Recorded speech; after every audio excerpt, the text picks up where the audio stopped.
Hello students, this is BSI academy classes. BSI academy के इस online platform पर आप सभी का एक बार फिर से बहुत सारा स्वागत है। कल की सीरीज को कंटिन्यू करेंगे। कल हमने एक टॉपिक स्टार्ट किया था, historical development of libraries in India, और मैंने आप सभी लोगों को यह बताया था कि यहां पर यूजीसी नेट के अंदर आपको लाइब्रेरी एंड इंफॉर्मेशन साइंस से रिपीटेड क्वेश्चंस आपको यहां पर देखने को मिल जाते हैं। क्लियर? ये सीरीज आप लोगों के लिए बहुत ज्यादा इंपॉर्टेंट होने वाली है, क्योंकि यहां पर जो है मैंने एक तरीके से यहां पर जितना भी कंटेंट है वो जितना भी यहां पर एग्जाम ओरिएंटेड है और एग्जाम से रिलेटेड होने वाला है, वही कंटेंट आप लोगों के लिए लेकर आया हूं। तो कल हमने हिस्टोरिकल डेवलपमेंट में पढ़ने से पहले 4 पीरियड में डिवाइडेशन किया था। आप सभी को यहां पर पता होगा, सबसे पहले हमने यहां पर एंशिएंट पीरियड में गए थे, हम वैदिक पीरियड में 1500 से 600 ईसा पूर्व में जैन और बौद्ध देखा था हमने। उसके बाद दोस्तों हमने मिडाइवल पीरियड देखा था, ठीक है, जो यहां पर हमने बख्तियार खिलजी ने नालंदा विश्वविद्यालय को नष्ट कर दिया था।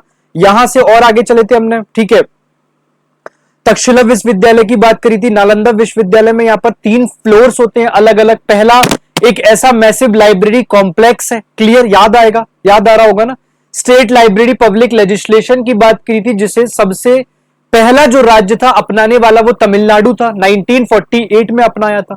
क्लियर? ये वो क्वेश्चंस में आप लोगों को एक रिवीजन और एक रिकॉल दिलाना चाह रहा हूं, जिससे आपको याद आता चले सारी चीजें। एक मोस्ट इंपोर्टेंट थिंग, आपको इंपीरियल लाइब्रेरी का नाम यहां पर बदल दिया गया था, ठीक है, जो कि कलकत्ता में स्थित है, नेशनल लाइब्रेरी ऑफ इंडिया। फिर हमने कॉलोनियल पीरियड की बात करी थी, और कॉलोनियल पीरियड के बाद जो है हमने कल पोस्ट इंडिपेंडेंस की बात की थी। और पोस्ट इंडिपेंडेंस में दोस्तों हमने एसआर रंगनाथन को लिया था, ठीक है, जो father of library science in India, जिन्हें लाइब्रेरी साइंस के अंतर, लाइब्रेरी विज्ञान के अंतर उन्हें जनक कहा जाता है। ये सारी चीजें हमने डिस्कस करी थी, ठीक है। गायकवाड़ साहब आए थे, शिवाजीराव तृतीय गायकवाड़, सयाजीराव तृतीय गायकवाड़। बैंक ऑफ बड़ौदा जो कॉम्प्लेक्स और जो लाइब्रेरी है उसकी हमने कल बात की थी। तो आज हम इससे आगे साथ साथ कल हमने ये देखा था जो RRRLF है, यानी कि दोस्तों जो राजा Ram Mohan Roy library foundation grant है, उसके अनुसार भारत में वर्तमान में जो पब्लिक लाइब्रेरीज का डेटा है वो करेंटली दोस्तों हमें देखने को मिल जाता है 46,746। क्लियर? एक सेकेंड बस पेन ले लेते हैं। भारत में राज्यों और केंद्र शासित प्रदेशों में 46,746 सार्वजनिक पुस्तकालय हैं। क्लियर? यहां पे क्लियर मेंशन है कि भारत में अगर स्टेट वाइज और हम केंद्र शासित प्रदेशों के लिए देखे जाए तो यहां पर जो है पब्लिक लाइब्रेरी, जिन्हें हम सार्वजनिक पुस्तकालय के नाम से जानते हैं, यहां पर पब्लिक लाइब्रेरीज जिन्हें हम सार्वजनिक पुस्तकालय के नाम से भी जानते हैं, यहां पर उन लाइब्रेरीज की संख्या आपको दिसंबर 2025 तक जो अपडेटेड आपको देखने को मिलेगी वो मिलेगी 46,746। वर्तमान में जो मई जून में जो अपना यूजीसी नेट यहां पर जून से पहले 2026 में जो होगा उससे पहले मैं आपको, आप सभी लोग यहां पर टेलीग्राम चैनल बीएसआई एकेडमी का ज्वाइन कर लेना। तो उसमें एक पोल क्वेश्चन के माध्यम से मैं आपको यहां पर डलवा दूंगा कि वर्तमान में जो डेटा है यहां पर पब्लिक लाइब्रेरीज का वो जून तक कितना हो गया है, ठीक है। उसके साथ साथ कल हमने देखा था कि यहां पर डिजिटल एकीकरण पर विशेष ध्यान दिया जा रहा है। लाइक एज ई शोध सिंधु की हमने बात की थी, शोध गंगा की बात की थी, और भारत का राष्ट्रीय डिजिटल पुस्तकालय, ठीक है। वर्तमान में सिर्फ लाइब्रेरीज के अंदर कल भी हमने बात की थी, पहला बुलक कार्ड जो एसआर रंगनाथन में लाइब्रेरीज के अंदर डेवलपमेंट के लिए यहां पर लाया। तो कल हमने दोस्तों एक मेजर इंपोर्टेंट यहां पर बात की थी कि ग्रामीण क्षेत्रों में पहुंच और वित्त पोषण संबंधी जो चुनौतियां हैं वो अभी भी यहां पर बनी हुई हैं, ठीक है। ये चीज हमने कल ही डिस्कस करी थी कि जितने भी यहां पर जो ग्रामीण क्षेत्र हैं, लाइक जितने भी यहां पे जो रूरल एरियाज हैं दोस्तों, उन रूरल एरियाज में आज तक यहां पर वित्त पोषण संबंधी यानी कि फाइनेंस वाइज, ठीक है, यहां पर फाइनेंस वाइज जो चुनौती है वो फाइनेंस वाइज चुनौती दोस्तों आज भी यहां पर बनी हुई है। ये हमने कल ही यहां पर डिस्कस किया था। क्लियर है?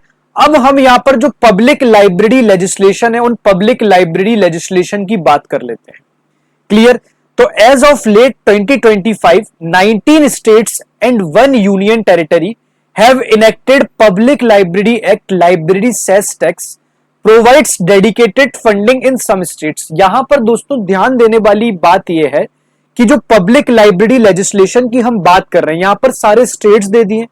किसने यहां पर, कौन सा स्टेट है जिसने यहां पर जो लाइब्रेरी लेजिस्लेशन का जो एक्ट है वो क्या कब यहां पर पास किया था, और लाइब्रेरी सेस जो है वो कितना यहां पर, कौन कौन से स्टेट्स जो है वो लाइब्रेरी के डेवलपमेंट के लिए किसी न किसी तरीके से यहां पर लाइब्रेरी को डेवलपमेंट करने के लिए वो एक्स्ट्रा सेस के रूप में यहां पर कलेक्ट कर रहे हैं।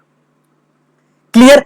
अब ये सारे स्टेट्स आपको दो चीजें याद दिलाएंगे। एक तो दोस्तों आपको, अगर आपका कोई पर्टिकुलर यहां पर स्टेट है, अगर आपका किसी भी राज्य का स्टेट सेट का एग्जाम है, तो वहां पर तो ये चीज हेल्प करने ही वाली है आपके लिए।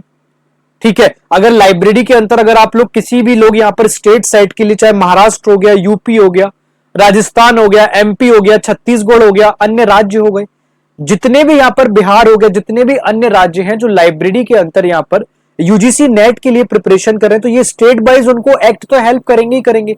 साथ में यहां पर जो हमारा सेंट्रल यूजीसी नेट का पेपर होता है, कई बारी उसमें भी ये क्वेश्चन आपको देखने को मिल जाता है। क्लियर है। तो सबसे पहला दोस्तों यहां पर स्टेट है, इन्होंने फर्स्ट इन इंडिया, सबसे पहले भारत में इस चीज को अपनाया था। 1948 की ये बात है, और 10% ऑन प्रॉपर्टी टैक्स यहां पर लगाया जाता है। क्लियर है। कौन सा यहां पर, तमिलनाडु। क्लियर है। यहां पे सेकंड है दोस्तों आंध्र प्रदेश। आंध्र प्रदेश दूसरा राज्य था 1960 में, इसने यहां पर लाइब्रेरी टैक्स को अपनाया था, और 8% ऑन हाउस प्रॉपर्टी टैक्स आपको यहां पर देखने को मिलता है। क्लियर। थर्ड है दोस्तों यहां पर कर्नाटक, 1965 में अपनाया गया था, 6% ऑन लैंड रेवेन्यू आपको यहां पर देखने को मिलता है। क्लियर। एटलीस्ट आपको 5 स्टेट्स और 5 यूनियन टेरिटरीज तो याद होने ही होने चाहिए, चाहे कुछ भी हो जाए, कि अगर कभी क्रोनोलॉजिकल ऑर्डर यहां पर पूछ लिया, यहां पर किन किन राज्यों ने क्रोनोलॉजिकल आधार पर कब कब अपनाया था, तो आप यहां पर बता सको। चाहे आप दोस्तों इसके लिए कुछ भी ट्रिक बना लो, यहां पर इनिशिएट तक एमडब्ल्यू याद कर लो, तक एमडब्ल्यू, तो यहां पर टी से तमिलनाडु हो जाएगा, ए से आंध्र प्रदेश हो जाएगा, के से कर्नाटक हो जाएगा, एम से महाराष्ट्र हो जाएगा, और डब्ल्यू से वेस्ट बंगाल हो जाएगा। 5 तक तो मैं आप लोगों को याद करना ही करना है। तक एमडब्ल्यू एक ट्रिक बनाओ, यहां पर याद करो तमिलनाडु, आंध्र प्रदेश, कर्नाटक, महाराष्ट्र और वेस्ट बंगाल। एक बार ईयर आपको 3 तक याद है तब भी चलेगा, लेकिन आपको क्रोनोलॉजिकल ऑर्डर कि कब किस राज्य ने यहां पर लाइब्रेरी एक्ट जो है वो अपनाया गया, तो वो आपको यहां पर 5 क्रोनोलॉजिकल ऑर्डर में याद होने चाहिए। तो इस चीज के लिए हमने एक ट्रिक बना ली, तक एमडब्ल्यू। ठीक है, तो ये चीज याद रखना, तक एमडब्ल्यू यहां पर। फिर बाकी सारे आपको यहां पर स्टेट्स और जो भी यूनियन टेरिटरीज है, उनके यहां पर सारे की सारे यहां पर दिए हुए हैं कब किसने अपनाया।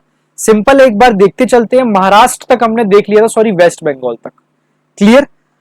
आगे दोस्तों मणिपुर की बात करें तो मणिपुर ने 1988 में अपनाया, हरियाणा ने यहां पर 1989 में अपनाया, केरला ने दोस्तों 1989 में अपनाया, मिजोरम में दोस्तों यहां पर 1993 में अपनाया, गोवा ने यहां पे 1994 में, गुजरात ने दोस्तों 2001 ने, उड़ीसा ने 2002 में।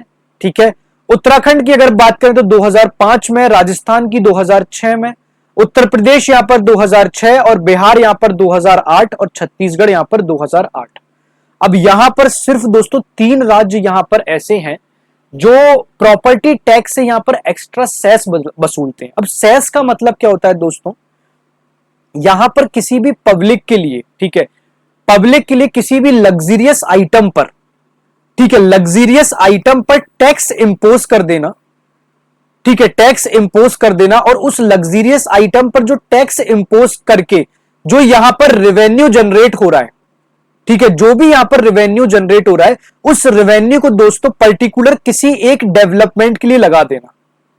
जैसे यहां पर ये जो प्रॉपर्टी टैक्स है, तो इसे 10% यहां पर लाइब्रेरी सेस के नाम से वसूला जाएगा, यानी कि लाइब्रेरी सेस के नाम से कलेक्ट किया जाएगा। तो उसे यहां पर पर्टिकुलर उसी एरिया में डेवलपमेंट के लिए यहां पर लगा देना, ये चीज आप लोगों को देखने को मिलती है। यहां तक होपफुली आपको सेस समझ आ गया होगा, कैसे काम कर रहे हैं, कौन कौन से राज्य हैं, कौन कौन से यूनियन टेरिटरी में है, तो ये सारी चीज आपको समझ आ गई होगी। मोस्ट इंपोर्टेंट थिंग यहां पर आप लोगों को एक चीज देखने को मिलेगी, ये लोग आप मुझे कमेंट करके बताओगे कि यहां पर आपको 19 तो यहां पर टोटल स्टेट्स हैं एंड 1 यूनियन टेरिटरी है। अब वन यूनियन टेरिटरी जो है आप मुझे बताओगे यहां पर कौन सी है इसमें सारी, चलो वो लिख ही रखा है मैंने। तो यहां पर तेलंगाना और लक्षद्वीप जो है, और लक्षद्वीप जो है ये एक यूनियन टेरिटरी है, only UT with act. Clear. अब मोस्ट इंपोर्टेंट दोस्तों यहां से जो है क्वेश्चंस आपको डायरेक्टली देखने को मिल जाएंगे कि कौन कौन सी कमेटीज एंड कमीशंस जो हैं जो लाइब्रेरीज के अंतर यहां पर काम कर रही है, ठीक है, और कौन कौन सा चेयरमैन अपॉइंटेड किए गए हैं और उनकी मेजर रिकमेंडेशंस यानी कि प्रमुख सिफारिशें क्या है। और यूजीसी नेट का अगर मैं आपको पुराना इतिहास बताऊं तो वहां से क्या क्वेश्चंस दोस्तों यहां पर बनते हैं वो भी मैंने आपको इंपैक्ट के तौर पर यूजीसी नेट के लिए, जो नेट लेवल में लाइब्रेरी एंड इंफॉर्मेशन साइंस का पेपर होता है, उसके लिए मैंने आपको वो भी सारी चीजें यहां पर बता दी हैं। तो डेफिनेटली ये चीज काफी ज्यादा इंपॉर्टेंट है, ठीक है। अगर मैं पहले ही यहां पर दोस्तों बात करूं तो पहला है दोस्तों यहां पर हंटर कमीशन। हंटर कमीशन की स्थापना दोस्तों 1882 में की गई थी। कब की गई थी? 1882 में। और हंटर कमीशन की जो प्रमुख सिफारिश थी वो ये थी कि जितने भी यहां पर स्कूल्स हैं उन स्कूल्स में लाइब्रेरीज शुड बी मैंडेटरी, उन स्कूल्स में लाइब्रेरीज होनी चाहिए। क्लियर। विलियम हंटर या फिर लॉर्ड रिपन इसके जो चेयरपर्सन है वो अपॉइंट किए गए थे। और first recognition of libraries in education, यहां पर लाइब्रेरीज के अंदर, लाइब्रेरी एजुकेशन के अंदर पहला यहां पर रिकॉग्निशन हंटर कमीशन के द्वारा एजुकेशन एरिया में सबसे पहले हमें मिला था। क्लियर। तो याद रखना यहां पर स्कूल लाइब्रेरीज में, स्कूल के अंदर लाइब्रेरीज को किसके द्वारा मैंडेटरी किया गया था, तो उनका नाम यहां पर देखने को मिलेगा दोस्तों हंटर कमीशन, विलियम हंटर जो नाम था, Lord Ripon, first recognition of libraries in education. यहां तक क्लियर हो गया होगा। चलो सेकंड है दोस्तों यहां पर सैडलर कमीशन, ठीक है। सैडलर कमीशन कलकत्ता यूनिवर्सिटी, अगर सैडलर कमीशन की बात करें तो 1917-1919 के आसपास ये देखने को आपको मिल जाएगा। और माइकल अर्नेस्ट सैडलर जो है वो यहां पर इसके चेयरपर्सन थे, ठीक है। इन्होंने यहां पर सिफारिश की थी कि जितने भी यहां पर यूनिवर्सिटीज के अंदर लाइब्रेरीज जो होती हैं उनमें ट्रेंड लाइब्रेरियन यहां पर अपॉइंट होने चाहिए, जिससे वो लाइब्रेरी के अंदर लाइब्रेरी का यहां पर परफॉर्मेंस को और ज्यादा इंक्रीज कर सके, ठीक है। तो यहां पर जितने भी यूनिवर्सिटीज लाइब्रेरी हैं उनमें इन्होंने ट्रेंड लाइब्रेरियंस रखने की बात की थी। और इनका जो मुख्य फोकस इंपैक्ट अगर आपको देखने को मिलेगा दोस्तों तो वो मिलेगा यहां पर focus on academic libraries. Clear हो गया। थर्ड है दोस्तों यहां पर रिची कमेटी। रिची कमेटी की अगर मैं बात करूं तो 1926 और 1929 का आपको रिची कमेटी में वो टाइम पीरियड देखने को मिल जाएगा। स्कूल एंड रूरल लाइब्रेरीज की इन्होंने बात की थी। एक तो स्कूल में और जितने भी यहां पर रूरल एरियाज हैं उनमें भी यहां पर लाइब्रेरी होनी चाहिए, इन्होंने इस चीज के लिए बात की थी। मास एजुकेशन पर दोस्तों इनका फोकस यहां पर कंप्लीट रहा था। फोर्थ है दोस्तों यहां पर फिजी कमेटी। फिजी कमेटी बहुत ज्यादा इंपॉर्टेंट है, बॉम्बे में है। 1939-1940 की ये बात है। ट्रिपल ए या फिर ए फिजी इनके चेयरपर्सन अपॉइंट किए गए थे। और इन्होंने जितने भी यहां पर पब्लिक लाइब्रेरीज हैं दोस्तों, जो भी सार्वजनिक पुस्तकालय हैं, उन सार्वजनिक पुस्तकालय में एक स्टैंडर्ड फिक्स करने की बात की थी, एक मानक। उन पब्लिक लाइब्रेरीज में यहां पर एक स्टैंडर्ड फिक्स करने की बात फिजी कमेटी के द्वारा की गई थी। और स्टेट लेवल पर प्लानिंग भी इनके द्वारा ही आपको देखने को मिलेगी। क्लियर। नेक्स्ट चलते हैं दोस्तों यहां पर सार्जेंट रिपोर्ट, ठीक है। 1944 में इसके जो चेयरपर्सन थे वो सर जॉन सार्जेंट थे। इनका नाम आप लोगों ने सबने यहां पर सुना होगा, ठीक है। और इन्होंने भी यहां पर रूरल एंड स्कूल लाइब्रेरीज के अंदर लाइब्रेरीज को ध्यान रखने की बात की थी। क्लियर। ये बहुत इंपॉर्टेंट एक कमीशन है दोस्तों, university education commission. Doctor SR Ranganathan जो है ये इसके यहां पर चेयरपर्सन थे। इसका ईयर भी मोस्ट इंपोर्टेंट है, आप लोगों को याद रखना 1948-49, ठीक है। और ये हायर एजुकेशन एम्फेसाइज में इन्होंने ध्यान दिया था, जो हायर एजुकेशन है उस पर इन्होंने जोर डालने की बात की थी। और इन्होंने लाइब्रेरीज को हार्ट ऑफ एजुकेशनल इंस्टीट्यूशंस भी कहा था। यहां तक कोई भी डाउट? ठीक है, मुझे लग रहा है यहां तक बहुत अच्छे से क्लियर होंगी सारी चीजें।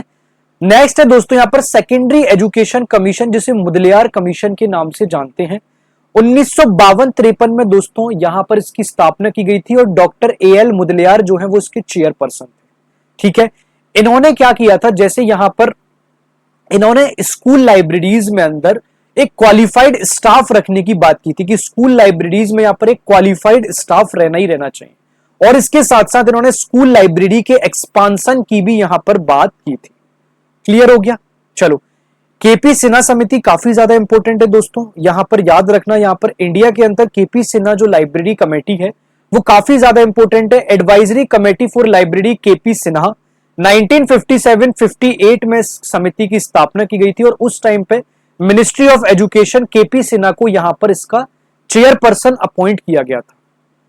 ठीक है, और इन्होंने यहां पर first major national public library पर रिपोर्ट यहां पर पब्लिश की थी और इसके साथ साथ नेशनल लाइब्रेरी सिस्टम पर इन्होंने लेजिस्लेशन यानी कि एक अधिनियम पारित किया था। क्लियर है यहां तक सभी को? और आगे चले। चलो, फिर है दोस्तों, काफी सारे कमेटी कमीशंस मैंने आप लोगों को एक ही टेबल में दे दिए और ये वो कमीशन और कमेटीज हैं, आपको एक पीडीएफ में सारी की सारी चीजें मैंने इतना शॉर्ट फॉर्म में आप लोगों को दे दिया कि यहां पर आपको भटकने की जरूरत नहीं है। ये एक तरीके के ना आपके शॉर्ट नोट्स बनते जा रहे हैं। ठीक है, जो सिनॉप्सिस होते हैं ना, ये आपके एग्जाम से पहले ये जो नोट्स हैं ये सिनॉप्सिस के तरीके से भी काम करेंगे। क्लियर? नेक्स्ट है दोस्तों यूजीसी लाइब्रेरी कमेटी, 1957 में इस कमेटी की स्थापना की गई थी। डॉक्टर एसआर रंगनाथन जो है इसके चेयरपर्सन थे। स्टैंडर्ड्स फॉर यूनिवर्सिटी लाइब्रेरीज में यहां पर जो बजट है उस बजट की यहां पर बढ़ाने की बात की थी यूजीसी लाइब्रेरी कमेटी के अंदर, और ये एकेडमिक लाइब्रेरीज का ब्लूप्रिंट भी यहां पर दोस्तों माना जाता है। यहां तक क्लियर है? और आगे चलते हैं दोस्तों, review committee on library science education. दोस्तों, review committee on library science education की अगर मैं बात करूं तो 1961-65 में इसकी स्थापना यहां पर की गई थी और डॉक्टर एसआर रंगनाथन जो थे वो इसके यहां पर जो है चेयरपर्सन थे। ठीक है, डॉक्टर एसआर रंगनाथन ने कई सारी लाइब्रेरीज कमेटीज के अंदर चेयरपर्सन रह के कई अलग अलग लाइब्रेरीज के अंदर काम संभाला। ठीक है, और इन्होंने लाइब्रेरी एंड इंफॉर्मेशन साइंस में सिलेबस यहां पर स्टैंडर्डाइज किया था। ठीक है, और इसके साथ साथ यहां पर लाइब्रेरी एंड इंफॉर्मेशन साइंस में उस एजुकेशन को प्रोफेशनलिज्म की ध्यान पर भी दिया गया था। कोठारी कमीशन आप लोगों को सबको पता होगा। ठीक है, Kothari commission doctor DS Kothari यहां पर इसके चेयरपर्सन थे। 1964-66 की ये बात है और ये एक प्रकार की मोस्ट इन्फ्लुएंशियल रिपोर्ट मानी जाती है।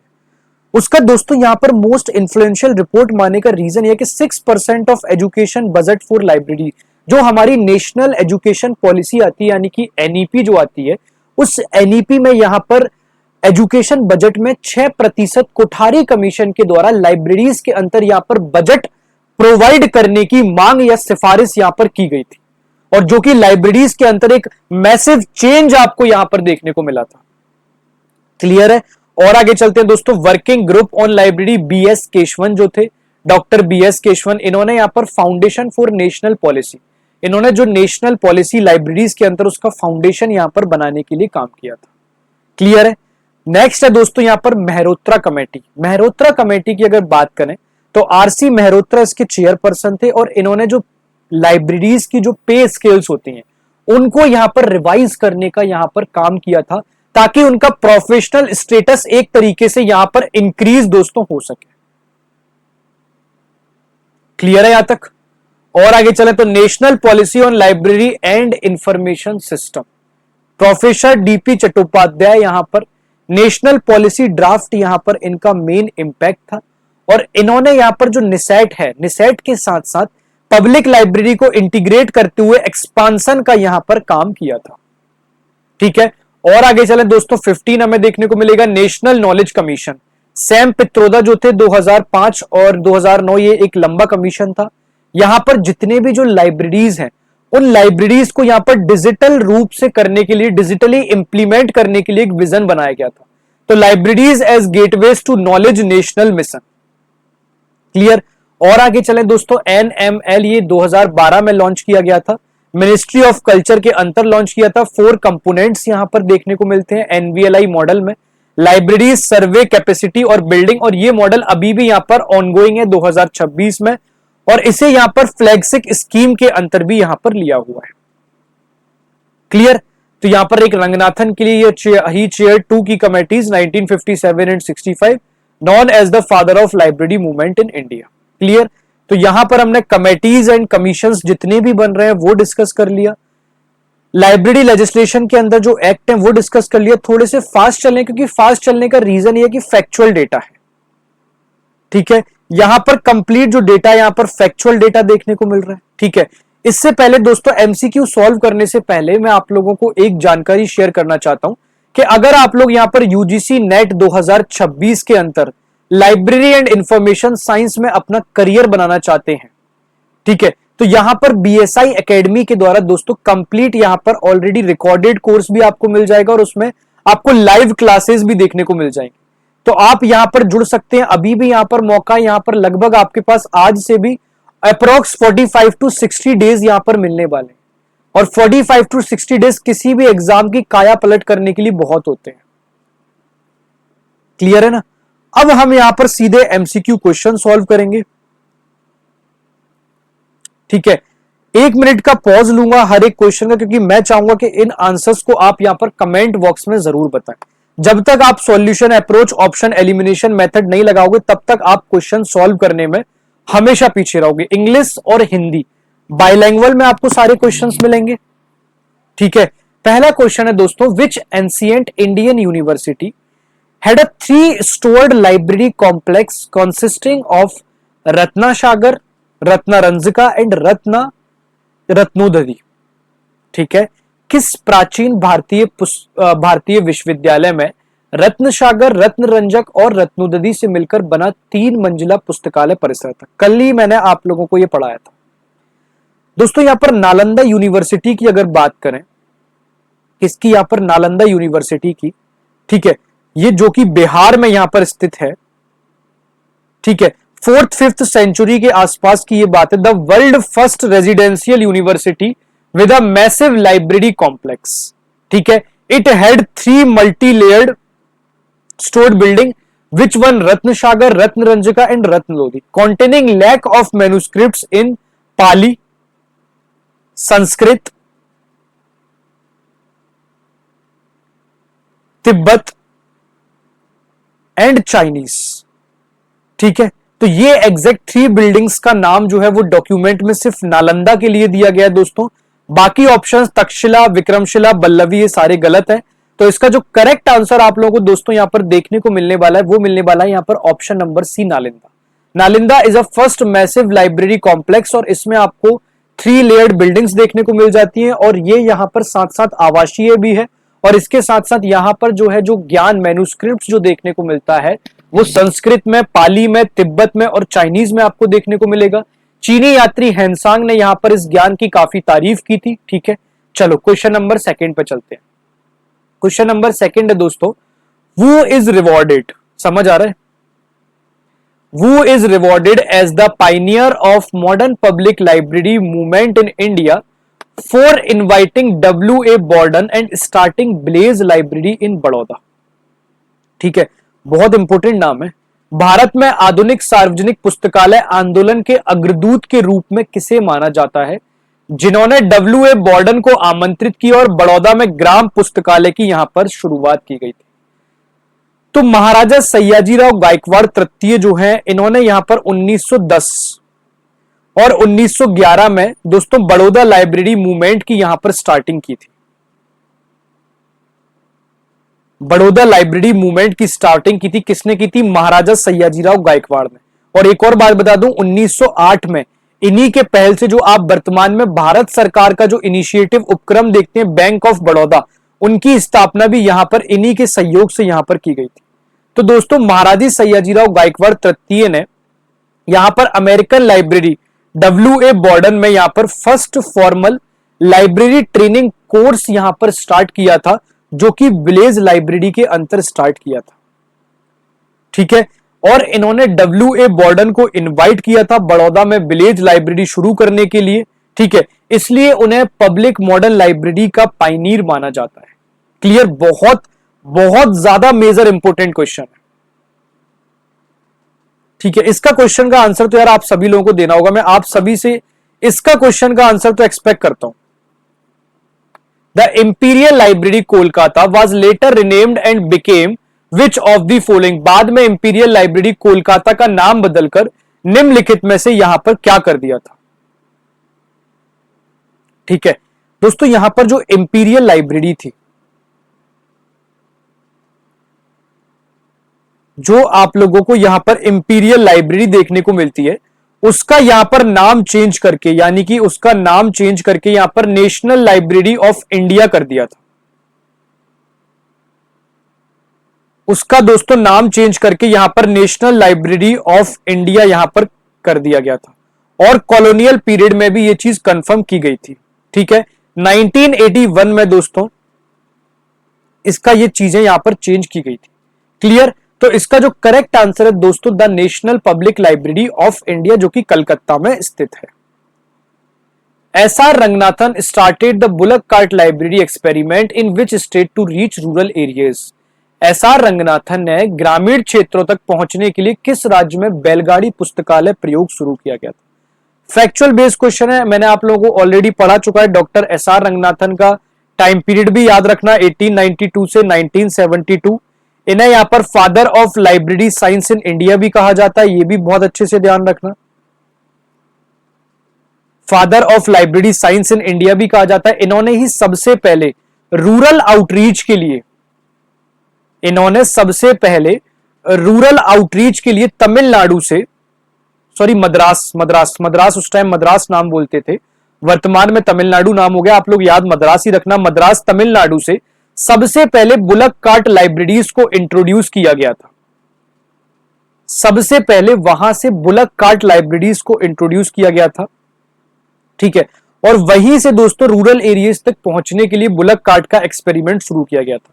और डॉक्यूमेंट्स में भी इन्हीं का नाम आपको ऊपर देखने को मिल जाएगा। बाकी स्टेट्स अगर गुजरात, महाराष्ट्र, कर्नाटक का इससे कोई भी कनेक्शन आपको देखने को नहीं मिलेगा।